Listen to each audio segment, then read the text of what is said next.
Hello students. आज हम लोग करने जा रहे हैं क्लास 10 के फिजिक्स का चैप्टर जिसका नाम है लाइट रिफ्लेक्शन एंड रिफ्रैक्शन।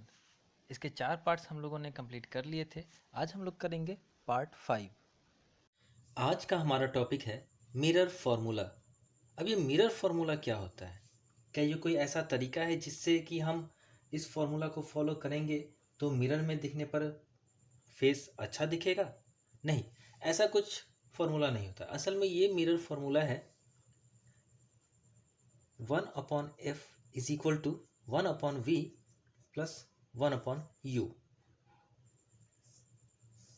इस फॉर्मूला में ये जो स्मॉल f है वो असल में फोकल लेंथ है, साथ ही साथ v इमेज डिस्टेंस। कहाँ से?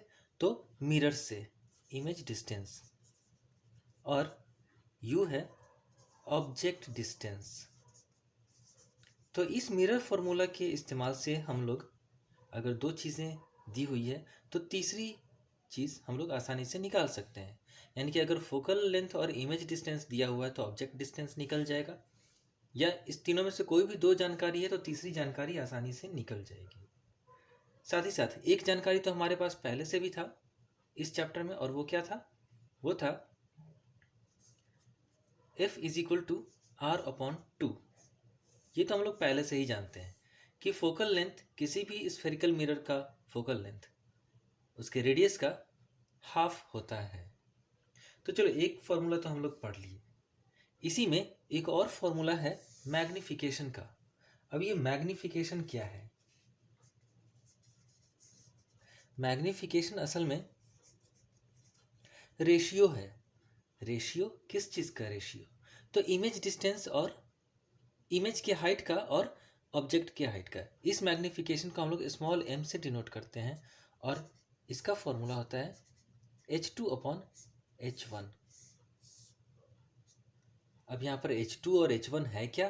तो h2 है इमेज का हाइट, और h1 क्या है? ये है ऑब्जेक्ट का हाइट। तो क्या इस चैप्टर में हमें बस यही फॉर्मूला पढ़ने हैं या इसके अलावे और भी कोई दूसरे फॉर्मूला है? तो एक और है, मैग्निफिकेशन का ही एक और फॉर्मूला है। जैसे कि यहाँ पर हम लोगों ने पहला फॉर्मूला पढ़ा मैग्निफिकेशन का, तो दूसरा फॉर्मूला है m is equal to -v/u। अब यहाँ पर ये v और u क्या है? तो जैसा कि हम लोग v और u के बारे में पहले ही यहाँ पर देख चुके हैं कि v इमेज का डिस्टेंस है और u ऑब्जेक्ट का डिस्टेंस। तो चलो, अब हम इन सारे फॉर्मूलाज का एप्लीकेशन देखेंगे कि किस फॉर्मूला का इस्तेमाल कौन से क्वेश्चन में करेंगे, ताकि हमारा जो प्रॉब्लम है वो सॉल्व हो जाए। साथ ही साथ हम लोग यहाँ पर एक और चीज़ क्या देख रहे हैं कि ये जो दो फॉर्मूला है उसमें दोनों फॉर्मूला के लेफ्ट साइड तो सेम है, यानी कि इधर भी m इधर भी m। इसका मतलब कि अगर हम इन दोनों फॉर्मूला को इक्वेट कर दें तो हमें एक तीसरा फॉर्मूला भी मिल जाएगा, और वो क्या होगा? तो h2/h1 is equal to -v/u। तो ये तीसरा फॉर्मूला कोई नया फॉर्मूला नहीं है। असल में इस दोनों फॉर्मूला को जब इक्वेट किया गया तब जाके ये तीसरा फॉर्मूला निकला। अभी जो हम लोगों ने फॉर्मूला पढ़े उनका एप्लीकेशन देखते हैं। तो इस सवाल को सॉल्व करते हुए हम उन्हीं फॉर्मूला का इस्तेमाल करेंगे। तो सवाल है क्या? If an object of 10 centimetre height, एक ऑब्जेक्ट है, एक वस्तु है जिसकी हाइट 10 सेंटीमीटर है, इज प्लेस्ड स्थित है at a distance of 36 centimetre from a concave mirror. यहाँ पर मिरर छूट गया है। तो एक कनकेव मिरर है जिसके ठीक 36 सेंटीमीटर दूरी पे 10 सेंटीमीटर ऊंचा एक ऑब्जेक्ट है, और उस कनकेव मिरर का जो फोकल लेंथ है वो है 12 सेंटीमीटर। तो हमें करना क्या है? Find the position, nature and height of the image. जो इमेज बनेगा वो बनेगा कहाँ पे, उसकी स्थिति पता करनी है। कितनी दूरी पर, मिरर के कितनी दूरी पे बनेगा, उसका नेचर कैसा होगा। नेचर कहने का मतलब है सीधा होगा या उल्टा, रियल होगा या वर्चुअल, और साथ ही साथ इमेज का हाइट भी पता करना है। तो चलो, सबसे पहले हम क्या करते हैं, एक मिरर का इमेज बनाते हैं। ये रहा कनकेव मिरर, और जब इमेज हम लोग बना ही लिए तो साथ ही साथ हम लोग प्रिंसिपल एक्सिस भी बनाएंगे। और ये रहा पोल, यहाँ पर हम इसको फोकस मान लेते हैं, और ये रहा सेंटर। हम जैसा कि सवाल में दिया हुआ है कि ये जो फोकल लेंथ है वो 12 सेंटीमीटर, फोकल लेंथ 12 सेंटीमीटर है, यानी कि सेंटर हो गया 24 सेंटीमीटर, क्योंकि रेडियस होता है 24 सेंटीमीटर के डिस्टेंस पे। तो 24 सेंटीमीटर, और ऑब्जेक्ट कितने दूरी पर है, 36 सेंटीमीटर। तो ये जो मिरर है उसका फ्रंट इस साइड है, लेफ्ट साइड, तो 36 तो यहीं पर कहीं होगा। तो ये रहा, चलो मान लेते हैं ये ऑब्जेक्ट है, और जैसा कि क्वेश्चन में बोला गया है कि ऑब्जेक्ट की हाइट 10 सेंटीमीटर है। तो ये लो, यहाँ पर हम लोग रे डायग्राम नहीं बनाने जा रहे हैं, क्योंकि हर बार रे डायग्राम बनाना पॉसिबल नहीं है, और बिना रे डायग्राम के भी हम लोग जब सवाल को सॉल्व कर ही सकते हैं, तो रे डायग्राम क्यों, और रे डायग्राम से तो एग्जैक्ट आंसर आएगा भी नहीं। तो चलो यहाँ पर जितनी जानकारी दी हुई है अब उसको हम लोग पहले यहाँ पर नोट डाउन करते हैं। तो जानकारी सबसे पहले क्या है कि ऑब्जेक्ट का हाइट 10 सेंटीमीटर, यानी कि H1 10 सेंटीमीटर है। साथ ही साथ ऑब्जेक्ट का डिस्टेंस 36 सेंटीमीटर, और ऑब्जेक्ट के डिस्टेंस को हम लोग स्मॉल u से डिनोट करते हैं। ये 36 सेंटीमीटर। एक चीज़ और, साइन कन्वेंशन के अनुसार चूंकि ये ऑब्जेक्ट मिरर के लेफ्ट साइड है, और लेफ्ट साइड वाले जितने भी चीज़ें हैं उसके डिस्टेंस को हम लोग नेगेटिव लेते हैं, तो u हमको यहाँ पर -36 सेंटीमीटर लेना पड़ेगा। फोकल लेंथ 12 सेंटीमीटर है, और ये फोकस भी मिरर के लेफ्ट साइड ही है, यानी कि स्मॉल f भी हम लोग माइनस में ही लेंगे। चलो, ये तो जितनी जानकारी दी हुई थी उसको हम लोगों ने यहाँ पे नोट डाउन किया। अब हम लोग फॉर्मूला लिखते हैं और उसके अनुसार सॉल्व करेंगे। तो फॉर्मूला क्या था, 1/f is equal to 1/v plus 1/u।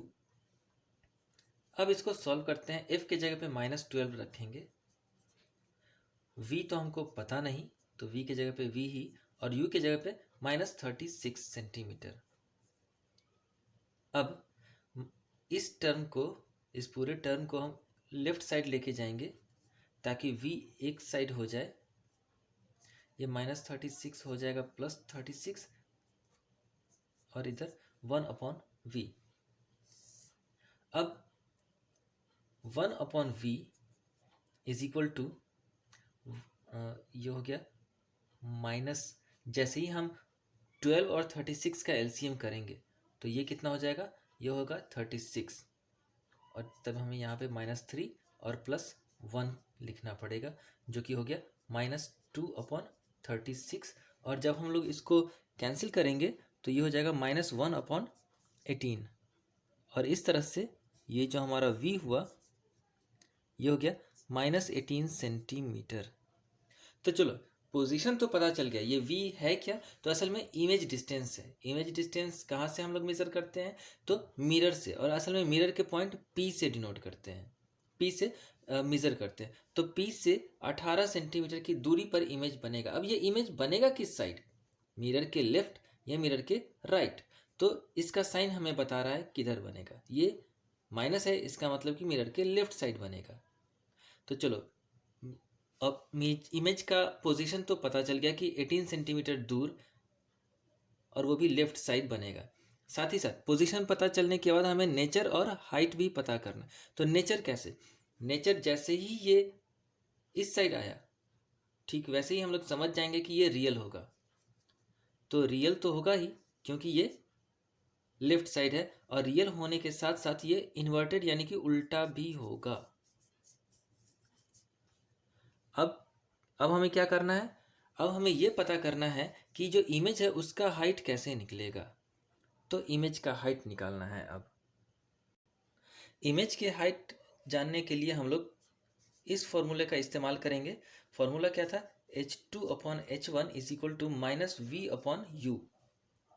यहाँ पर h2 हमको नहीं पता, तो चलो h2 के जगह पर h1 हमें मालूम है 10 सेंटीमीटर, तो ये हो गया 10 सेंटीमीटर माइनस v कितना है, अभी अभी हम लोगों ने v निकाला -18 सेंटीमीटर, और u कितना है, u है -36 सेंटीमीटर। तो ये माइनस से माइनस कटा, 18 से 2 टाइम्स में ये 36 कट गया, ये हो गया -1/2। और अब जब हम लोग यहाँ से h2 निकालेंगे तो ये हो जाएगा -1/2 मल्टीप्लाइड बाई 10, और जब सिंप्लीफाई करेंगे इसको तो ये होगा -5 सेंटीमीटर। तो चलो 5 सेंटीमीटर तो इमेज का हाइट हो गया, लेकिन ये माइनस किस बात को डिनोट कर रहा है? ये माइनस इस बात को डिनोट कर रहा है कि जो इमेज होगा वो इन्वर्टेड होगा। तो हमें साइंस से भी काफ़ी कुछ पता चल जाता है। जैसे यहाँ पर इमेज के हाइट माइनस होने से ये पता चला कि इमेज ऑब्जेक्ट के अपेक्षा इन्वर्टेड यानी कि उल्टा होगा। और यहाँ पर जो इमेज का हम लोगों ने डिस्टेंस निकाला वो माइनस से क्या पता चला कि ये ऑब्जेक्ट मिरर के लेफ्ट साइड में होगा। हमारा अगला सवाल है, at what distance from a concave mirror of focal length 10 centimetre should an object 2 centimeter long be placed in order to get an erect image 6 centimeter tall? सवाल में ये कहा गया है कि किसी कनकेव मिरर जिसका फोकल लेंथ 10 सेंटीमीटर है से किसी वस्तु को कितनी दूरी पर रखा जाए कि उसका इरेक्ट इमेज 6 सेंटीमीटर लंबा बने। तो एक बार फिर से, किसी 10 सेंटीमीटर फोकल लेंथ वाले कनकेव मिरर से किसी वस्तु को कितनी दूर रखा जाए कि उसका जो इमेज है वो 6 सेंटीमीटर लंबा बने और वो इमेज इरेक्ट हो यानी सीधा हो। और ऑब्जेक्ट की लंबाई भी यहाँ पर दे दी गई है 2 सेंटीमीटर। तो सबसे पहले हम लोग क्या करेंगे कि इसमें हम ये एक कनकेव मिरर बन गया और ये रहा प्रिंसिपल एक्सिस भी, यहाँ पर हम लोग फोकस और साथ ही साथ सेंटर, ये भी हो गया कंप्लीट। तो कितने दूरी पर किसी वस्तु को रखा जाए, तो यहाँ स्मॉल एफ, यहाँ पर स्मॉल एफ है 10 सेंटीमीटर। अब चूंकि ये फोकस मिरर के लेफ्ट साइड है तो हम इसको नेगेटिव लेंगे। साथ ही साथ वस्तु भी तो इसी साइड में रखी जाएगी क्योंकि फ्रंट साइड तो यही है।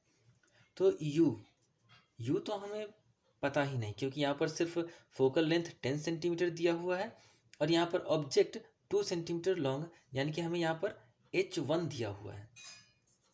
H1 है 2 सेंटीमीटर, साथ ही साथ H2 भी दिया हुआ है, वो इरेक्ट है। इरेक्ट है इसका मतलब कि हम इसको माइनस में नहीं लेके प्लस में ही लेंगे, यानी कि ये +6 सेंटीमीटर। तो हमें ना तो इमेज डिस्टेंस पता है और ना ही ऑब्जेक्ट डिस्टेंस, और हमें निकालना क्या है, ऑब्जेक्ट डिस्टेंस, यानी कि हमें निकालना है u कितना होगा। तो इसके लिए हम लोग इस फॉर्मूले का इस्तेमाल करते हैं, -v/u = H2/H1। अब इस फॉर्मूले में हमें कौन कौन सी जानकारी मालूम है, तो ना तो v पता है ना ही u पता है, लेकिन H2 और H1 तो पता है, H2 6 और H1 2, तो 6/2 ये हो गया, 3 से कैंसिल,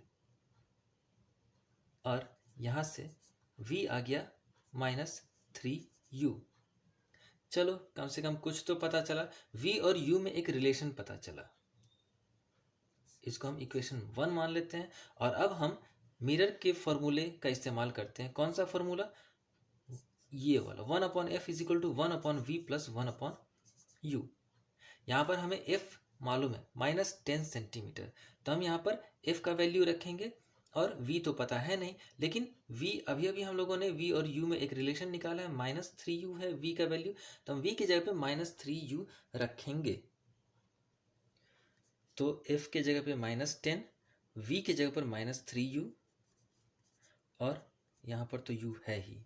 इसको अब हम लोग अगले स्टेप में सिंप्लीफाई करेंगे और यहाँ पर हो जाएगा माइनस, पहले तो ये 3u और u का एलसीएम 3u ही हुआ, यहाँ पर हो गया -1 और +3। अब इसको हम थोड़ा सा इस तरफ सॉल्व कर लेते हैं, ये हो गया -1/10 = 2/3u, और यहाँ जब हम लोग क्रॉस मल्टीप्लाई करेंगे तो ये हो जाएगा -3u = 20। This implies u = -20/3। तो हमें ऑब्जेक्ट डिस्टेंस पता करना था और ये हो गया ऑब्जेक्ट डिस्टेंस -20/3 सेंटीमीटर। ये माइनस साइन किस बात को डिनोट करता है, तो ये इस बात को डिनोट करता है कि जो ऑब्जेक्ट है वो मिरर के लेफ्ट साइड में है, और असल में डिस्टेंस तो 20/3 सेंटीमीटर है। तो हमें जो बोला गया था कि डिस्टेंस निकालने के लिए वो निकल चुका है। नेक्स्ट क्वेश्चन है, when an object is placed at a distance of 50 centimetre, जब कोई वस्तु 50 सेंटीमीटर की दूरी पर रखी जाती है, कहाँ से? फ्रॉम अ कनकेव मिरर, यानी कनकेव मिरर से 50 सेंटीमीटर दूरी पे कोई वस्तु रखी जाती है, तब जो मैग्निफिकेशन यानी कि m आता है वो है -1/2। ये है m का वैल्यू, फुल स्टॉप। इसके बाद क्या है? Where should the object be placed, वस्तु को कहाँ पर रखा जाए कि मैग्निफिकेशन -1/5 है। यानी कि यहाँ पर क्या है, ना तो हमें फोकस मालूम है, ना ही इमेज डिस्टेंस मालूम है, ना ही ऑब्जेक्ट का हाइट और ना ही इमेज का हाइट, कुछ भी नहीं मालूम है। तो इस सवाल को सॉल्व करने के लिए हम लोग करेंगे क्या? हमें शुरू में बस एक जानकारी दी गई है कि शुरू में ऑब्जेक्ट को 50 सेंटीमीटर दूर रखा गया और ये कनकेव मिरर है। तो कनकेव मिरर में जब वस्तु को रखा जाता है तो लेफ्ट साइड, और ये हो गया 50 सेंटीमीटर। साथ ही साथ यहाँ पर m का वैल्यू दिया हुआ है -1/2। तो m का फॉर्मूला क्या है? -v/u। तो हम m के बदले में -v/u रखते हैं। ये हो गया -1/2। यहाँ से v तो पता है नहीं, u के बदले -50 और ये हो गया -1/2। यहाँ से माइनस और माइनस दोनों कैंसिल हो गया, तो v कितना हुआ? जैसे हम 50 को उस साइड लेके जाएंगे, क्रॉस मल्टीप्लाई करेंगे, तो -1/2 × 50 और दोनों को कैंसिल करते ही ये आ जाएगा -25 सेंटीमीटर। तो क्या हम लोग क्या निकाले? Image distance. तो क्या इमेज डिस्टेंस पूछा जा रहा था? नहीं, हमसे ये पूछा जा रहा है कि हम वस्तु को कहाँ पर रखें ताकि उसका जो मैग्निफिकेशन है वो -1/5 आए। वस्तु को कहाँ पर रखें, यानी कि हमको ऑब्जेक्ट डिस्टेंस पता करना है। तो हमें तो फोकस भी नहीं पता, तो चलो सबसे पहले फोकस पता करते हैं या फोकल लेंथ पता करते हैं कि ये होगा कहाँ पर। तो 1/f = 1/v + 1/u। हमें u तो पहले से पता था ही, v भी पता हो गया, तो हम लोग आसानी से फोकल लेंथ पता कर सकते हैं। ये हो गया। अब हम इसको सिंप्लीफाई करेंगे, एलसीएम हो गया 50 और ये हो जाएगा -2 और यहाँ पर -1, और इस तरह से ये होगा -3/50। और यहाँ पर चूंकि 1/f है, हम अगर इसको इन्वर्स करते हैं तो ये हो जाएगा -50/3 सेंटीमीटर। चलो कम से कम फोकल लेंथ तो पता चला। अब हमें क्या करना है? हमें ऑब्जेक्ट डिस्टेंस निकालना है। नाउ फोकल लेंथ तो हमें पता चल ही गया, ना तो हमें ऑब्जेक्ट डिस्टेंस पता है और ना ही इमेज डिस्टेंस। हमें ऑब्जेक्ट डिस्टेंस पता करना है कब? जब हमारा मैग्निफिकेशन -1/5 हो। तो हम इस मैग्निफिकेशन के हेल्प से ऑब्जेक्ट डिस्टेंस निकालेंगे। तो अब m के बदले में हम -v/u रखते हैं। लेकिन एक सवाल क्या कि ना तो हमें v पता ना ही u पता। अब ऐसा नहीं कि हम लोग v ये वाला ले लें, नहीं, ये उस समय का v है जब ऑब्जेक्ट डिस्टेंस -50 सेंटीमीटर पे था। अब ऑब्जेक्ट डिस्टेंस कितना है वो नहीं पता, तो चलो सिंप्लीफाई करते हैं। इस दोनों को जब हम लोग सिंप्लीफाई करेंगे, माइनस से माइनस तो कट गया और ये v हो गया u/5। अब हम फिर से नेक्स्ट सिचुएशन के लिए, यहाँ से हमारा दूसरा सिचुएशन शुरू हुआ। ऑब्जेक्ट डिस्टेंस कितना है नहीं पता, मैग्निफिकेशन इतना है और फोकस तो पता है ही। फोकस तो वैसे भी किसी मिरर का फिक्स्ड ही होता है, बस ऑब्जेक्ट और इमेज डिस्टेंस चेंज होते रहता है। तो फिर से 1/f = 1/v + 1/u। इसको हम लोग सिंप्लीफाई करेंगे। v तो पता है ही, -50/3, तो ये हो जाएगा -3/50। v के बदले में है कितना? u/5, तो ये 5 चला जाएगा ऊपर, 5/u और यहाँ 1/u।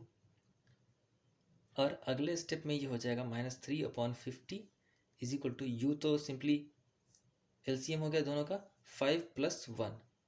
अब इसको हम लोग इधर सॉल्व कर लेते हैं। यहाँ से हो गया -3/50 = 6/u।